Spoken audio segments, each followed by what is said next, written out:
பிரான்சின் போர்தோ நகரில் பணமோசடி செய்த குற்றச்சாட்டுக்காக தம்பதியினருக்கு 3 ஆண்டுகள் ஒத்திவைக்கப்பட்டு 12 மாத சிறை தண்டனை விதிக்கப்பட்டுள்ளது.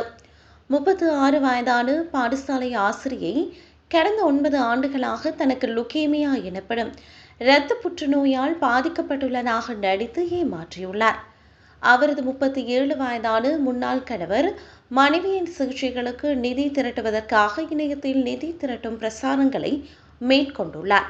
2019 மற்றும் 2024 ஆண்டு காலப்பகுதியில் மோசடியாளர்கள் 3 நிதி திரட்டும் பிரசாரங்கள் மூலம் கிட்டத்தட்ட 82,700 யூரோ நிதி திரட்டியுள்ளனர். போலியான நோய்க்கு சிகிச்சை அளிப்பதற்காக ஸ்டெம் செல்களை வாங்குவதற்கு நிதி திரட்டுவதாக பிரசாரம் செய்யப்பட்டுள்ளது. ஆனால் ஸ்டெம் செல் சிகிச்சை பிரான்சில் இலவசமாக வழங்கப்படுகிறது எனவும் நோயாளிகளை பணம் வசூலிக்கப்படுவதில்லை எனவும் பயோமெடிசன் நிறுவனம் அறிவித்த நிலையில் இந்த மோசடி குறித்த தகவல் வெளியாகியுள்ளது. விசாரணைக்கமைய 1000க்கும் மேற்பட்ட நன்கொடையாளர்கள் இந்த நிதிக்கு பங்களித்துள்ளனர். திரட்டப்பட்ட பணம் கையடக்க தொலைபேசி, வேன் வாங்குதல் மற்றும் தம்பதியினரின் கடன்களை ஈடுகட்ட பயன்படுத்தப்பட்டது. நீதிமன்றம் மோசடியில் பாதிக்கப்பட்ட சுமார் 30 பேருக்கு பணத்தை திருப்பி செலுத்த உத்தரவிட்டது.